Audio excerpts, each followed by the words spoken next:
కూటమి సర్కార్ అధికారంలోకి వచ్చి ఏడాది పూర్తి చేసుకోవడం శుభపరిణామన్నారు ఎస్ఎల్వి గ్రూప్స్ అధినేత పెన్నుమత్స శ్రీనివాసరాజు. తిరుమల వరకు పాదయాత్రకు శ్రీకారం చుట్టారు శ్రీనివాసరాజు. కూటమి అధికారంలోకి వస్తే కాలినడకన తిరుమలకు వస్తానని మొక్కుకున్నారు. ఎస్ఎల్వి గ్రూప్స్ అధినేత ఎస్ఎల్వి గ్రీన్ విలోస్ ఆవరణలో గణపతి ఆలయంలో పూజలు చేసి పాదయాత్ర ప్రారంభించారు. గత ప్రభుత్వ హయాంలో రాష్ట్రాన్ని దోచుకున్నారని శ్రీనివాసరాజు ఫైర్ అయ్యారు. రాష్ట్రానికి కొత్త పరిశ్రమలు రాకుండా బెదిరించారని ఆరోపించారు. ప్రజల మధ్య విద్వేషాలు రెచ్చగొట్టి అల్లర్లు సృష్టించారని ధ్వజమెత్తారు.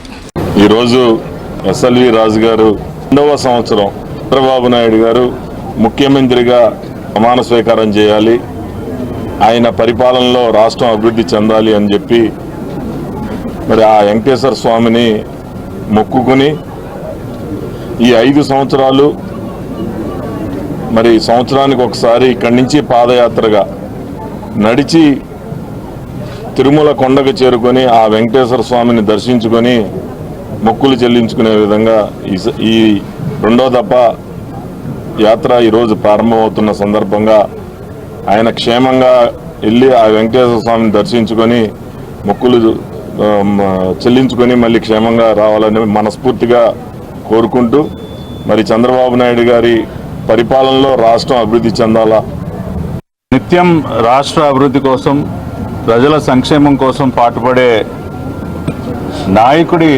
క్షేమం కోసం ప్రజలు ఈ రోజున రాష్ట్ర వ్యాప్తంగా భగవంతుని ఏ విధంగా ప్రార్థిస్తూ ఉన్నారని చెప్పడానికి శ్రీనివాసరాజు గారు చేపట్టినటువంటి ఈ తిరుమల పాదయాత్ర ప్రత్యక్ష నిదర్శనం.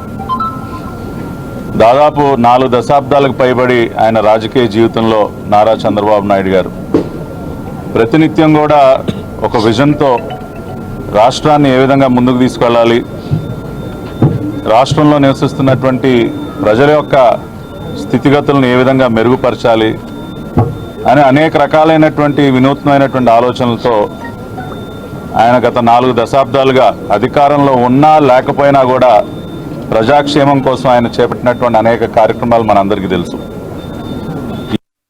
ఒక రోజున ఒక ఆయన పెద్ద ఆయన ఎందుకు మీరు ఇంత దూరం పాదయాత్ర చేయడానికి మీరు ఎందుకు పూనుకోవాల్సి వస్తుందని అడిగారండి. అడిగిన దాని మీద దానితో ఆయనకి నేను సమాధానం ఎలా చెప్పానంటే, అంటే ఇంట్లోంచి బయటకు రాలేక కొంతమంది పారిపోయి అలా రకరకాల వీళ్ళందరికీ కారణం ఈ ఆర్థిక విధ్వంసానికి కారణం ఓన్లీ గత పరిపాలన అండి. ఆ పరిపాలన ఎక్కడొస్తుందని భయంతో నేను మొదటిసారి మొక్కుకుంటాం ఏంటంటే ఒక్కసారి వస్తానని మొక్కున్నాను, కానీ 160 సీట్లు దాటితే కనుక ఆ రోజు రిజల్ట్స్ రోజున 160 సీట్లు దాటితే కనుక 10 సంవత్సరాలు వస్తానని మొక్కున్నాను. అనుకోకుండా 164 సీట్లు రావటం అసలు అమితమైన ఆనందాన్ని అనమాట. మాకు ఆ రోజు రిజల్ట్స్ చూస్తూ ఉంటే మేము పడ్డ ఇది చాలా విపరీతమైన ఆనందం అనమాట అండి. ఇవాళకి చాలా హ్యాపీ. అంటే బిల్డర్ కమ్యూనిటీగా నేను మీకు ఎవరికన్నా ఇల్లు కట్టివ్వాలంటే దానికి ముందు ప్రామాణిక ఇసుకండి. 650 రూపాయలు అక్కడ ఓన్లీ స్టార్టింగ్ పాయింట్లో 650 రూపాయలు పేరుకి